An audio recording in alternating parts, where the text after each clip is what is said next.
4:26 a.m. The 20th of March 2026. The sky over Doha didn't light up. It detonated. 3 Iranian ballistic missiles tore through the upper atmosphere at hypersonic speed. Their trajectories locked on the most critical American Air Command hub in the Middle East, Al Udeid Air Base. Seconds later, interceptors surged upward. Fire met fire. The night burned. Then silence. But the silence was the lie. Because those missiles were never meant to hit. They were designed to blind, to distract, to buy time.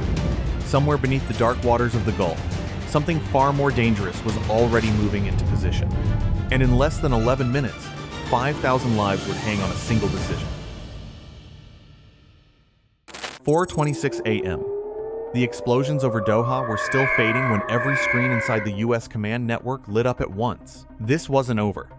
It was beginning. Deep inside the Combat Information Center of a U.S. carrier strike group, operators watched as the data shifted fast, chaotic, wrong. The ballistic missiles had been intercepted. Near-perfect intercepts, almost textbook. But something didn't add up. New signals began to emerge beneath the noise. Faint, irregular, moving. Not in the sky. In the water? Within seconds, sonar picked up a pattern. No one wanted to see a confirmed submarine signature, closing distance. At the same time, 4 fast-moving surface contacts appeared, cutting across the radar horizon at full speed. This wasn't an attack. It was a setup. A coordinated kill chain, designed to overwhelm, confuse, and strike from every direction at once. And right now, it was unfolding perfectly. The clock was already ticking. What was unfolding in the Gulf that morning was not an isolated incident. It was the result of 18 days of escalating war. 18 days since the first strike. Day 18 of Operation Iron Resolve. By every measurable metric, this war was already historic. In less than 3 weeks, U.S. and allied forces had launched over 5,200 combat sorties, striking more than 18,000 Iranian military targets, missile batteries, command bunkers, fuel depots, systematically dismantling the backbone of Iran's war machine. Entire launch grids had vanished from satellite imagery overnight. Airfields were silent. Radar sites were gone. But Iran had not collapsed. It had adapted.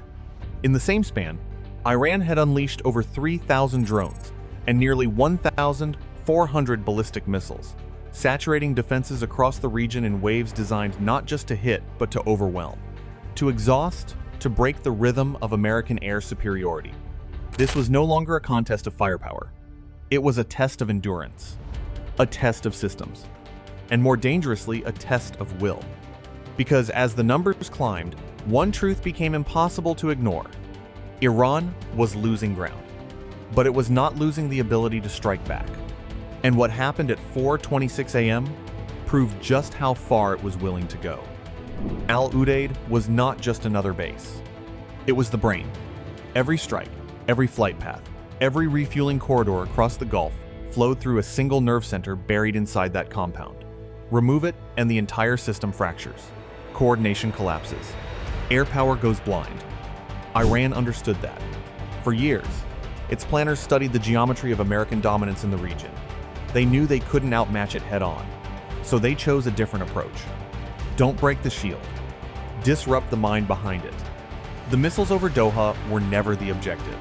They were the cover, an electromagnetic storm designed to flood sensors, overload operators, and force attention upward. Because while every radar was locked on the sky, something else was slipping through, unnoticed. Below the surface, moving into position. And when the realization hit inside the command center, it came all at once. This was never about Qatar. It was about creating the perfect moment to strike where the United States was most vulnerable without ever being seen. 4:28 a.m. 2 minutes after the sky over Doha burned, the ocean began to move. Inside the Combat Information Center, the noise hadn't settled, it had multiplied. Layers of data stacked on top of each other, signals colliding, screens flickering with partial tracks and incomplete returns. It was exactly what the missile barrage was designed to do. Overload the system, force hesitation. And in modern naval warfare, hesitation is fatal. Then came the first confirmation. A low-frequency sonar array, buried deep along the seabed, registered a sharp mechanical signature ballast tanks pressurizing. Not marine life, not background noise. A submarine. The system cross-referenced the acoustic profile in under 10 seconds. 91% match. Qatar class. Small, quiet, built for shallow water, built for exactly this environment. Distance, closing fast. At the same moment, radar picked up 4 new contacts breaking across the surface. Clutter-fast attack craft, running dark, no transponders, no identification. Speed, 55 knots, and accelerating. Vector, direct intercept. Now the picture was complete. This wasn't chaos. It was choreography. A 3-layered kill chain, unfolding in real time, subsurface, surface, and aerial. Each piece timed to converge on a single target at the exact same moment. The U.S. carrier.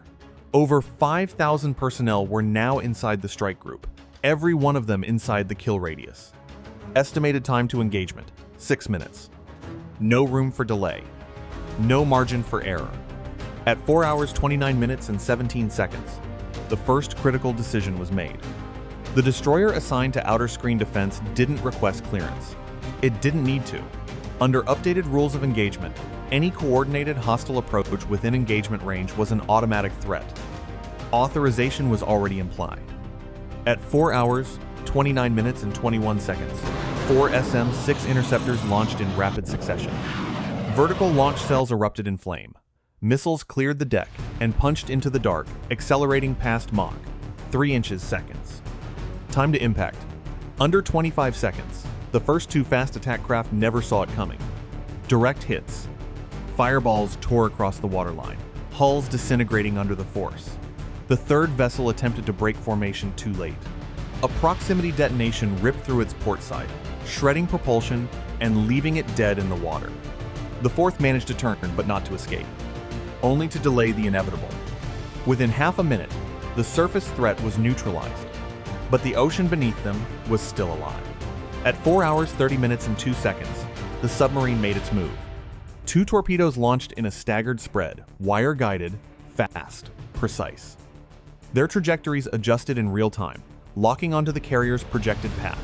Time to impact, just over 5 minutes. And this was where the equation changed. Because at that range inside the critical engagement radius, defensive countermeasures lose their edge. Decoys become unreliable. Evasion becomes physics. The carrier was now inside the kill zone. Every second mattered. Inside the command center, calculations updated continuously. Angles, speed, distance, probability curves tightening with every refresh. There were options. None of them safe. Destroy the submarine and risk losing track of the torpedoes. Evade and expose the carrier's flank. Deploy countermeasures and hope the guidance breaks. Or attempt something far more precise. At 4 hours 30 minutes and 26 seconds, the decision came down. One order. No hesitation.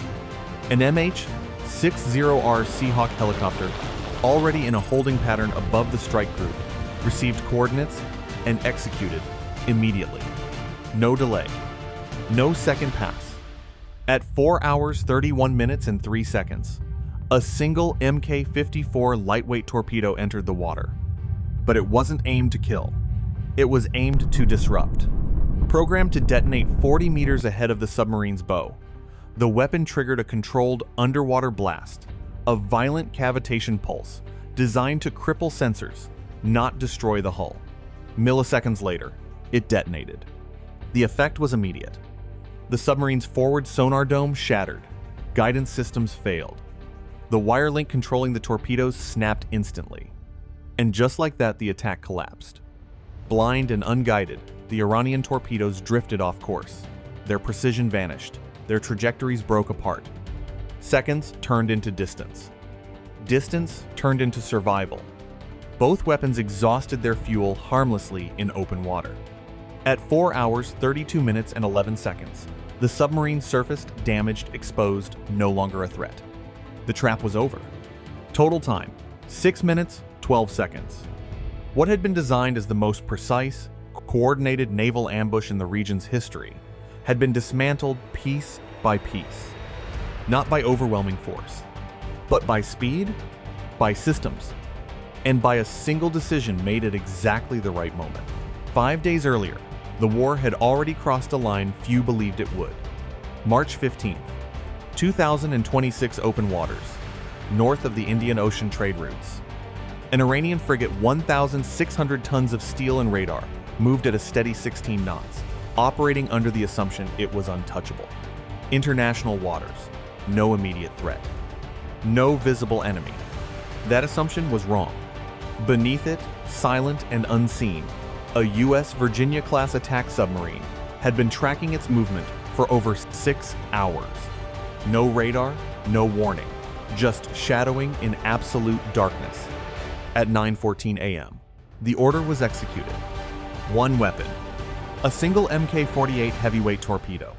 It cut through 6,800 meters of ocean at over 50 knots, adjusting course in real time, locking onto the frigate's acoustic signature with machine precision. Impact came without warning. The explosion didn't just damage the ship, it broke it. Within 11 minutes, the vessel was gone. Out of nearly 190 personnel on board, fewer than 40 survived. It was the first confirmed U.S. submarine kill of a surface warship in generations. And the message was unmistakable. The ocean was no longer a buffer. It was a battlefield. By the time Iran launched its coordinated ambush days later, one truth had already been established. American submarines were already in position, already watching, already waiting. And when they chose to strike, there would be no signal, no second chance, and no escape. By day 18 of the conflict, the numbers told a brutal story. Over 18,000 Iranian military targets had been struck, missile complexes flattened, air defense grids erased, fuel depots burned until there was nothing left to ignite. Entire sections of Iran's war infrastructure had simply disappeared from satellite imagery. Its ballistic missile force, once estimated at over 600 operational launch systems, had been cut nearly in half. On paper, it looked decisive. But wars are not won on paper, because even as the losses mounted, Iran continued to fire relentless, calculated, unbroken. More than 3,000 drones had already been launched across the region. Waves of ballistic missiles followed, probing for weakness, searching for a gap that did not yet exist. This was no longer about territory. It was about endurance. Every strike the United States executed cost precision, coordination, and time. Every response Iran launched cost resources it could not easily replace. And yet it kept coming. Because a weakened opponent does not think about victory. It thinks about impact. Strategic, symbolic, irreversible impact. That was the shift. This was no longer a war of balance. It was becoming a war of thresholds. How much damage could one side absorb before it chose escalation over survival? At 4:26 a.m., Iran answered that question. It wasn't backing down. It was looking for a way to hit harder. The shift didn't come with an announcement. It came with movement. Within hours of the failed ambush, new orders moved across secure channels. Not defensive, not reactive, preparatory. By the evening of May 3rd, confirmation came through, over 6,000 U.S. Marines were now en route to the Gulf, deployed aboard an amphibious assault group centered on a 45,000-ton carrier platform. On its deck, F-35B strike fighters, armed and ready. Below it, landing craft staged for rapid deployment. This was no longer containment. This was positioning. 3 additional destroyers surged from forward bases, linking into a growing naval perimeter stretching from the Gulf of Oman to the southern Red Sea. Beneath them, multiple attack submarines had already sealed off key choke points unseen, but very much present. The message was no longer subtle. If the war continued to escalate, the battlefield would expand with it. From air to sea, and next, to land. Because once Marines enter the equation, the objective changes. It is no longer about striking from a distance. It is about taking ground and holding it. By midnight, every major command in the region understood the implication. What had begun as a precision air campaign was now on the edge of becoming something far more permanent, something far more final. It was the target that changed everything. Not a carrier, not a warship. Qatar, A nation that had spent weeks positioning itself as a mediator, quiet channels, backdoor talks, fragile lines of communication still open when everything else had closed. And Iran fired anyway. 3 missiles into the sky over Doha sent a message no diplomat could reinterpret, no government could ignore. This was no longer controlled escalation. It was expansion. Because striking a military base is strategy. Striking the host of that base, while it is trying to negotiate peace, is something else entirely. By nightfall, the reaction was immediate. Across the Gulf, defense postures shifted. Airspace tightened. Naval assets moved from deterrence to readiness. Governments that had remained cautiously neutral began recalculating fast. There would be no safe distance from this conflict. No sidelines. No observers. Every nation connected to the Gulf's energy routes, security structure, or political balance was now inside the equation, whether they chose to be or not. And beneath it all, one reality settled in with quiet certainty. This war was no longer asking for permission to grow. It was deciding where to go next. By the end of day 18, the numbers were no longer just statistics. They were warnings. Over 18,000 targets destroyed, thousands of drones intercepted, entire military networks erased in under 3 weeks. And still the war was accelerating. Because this conflict was never just about weapons. It was about decisions. The ambush in the Gulf proved one thing with absolute clarity. In modern warfare, victory does not belong to the side that strikes first. It belongs to the side that sees clearly, decides faster, and acts without hesitation. 6 minutes. That was the difference between control and catastrophe. And the next time, there may not be 6. So, the question is no longer who is winning.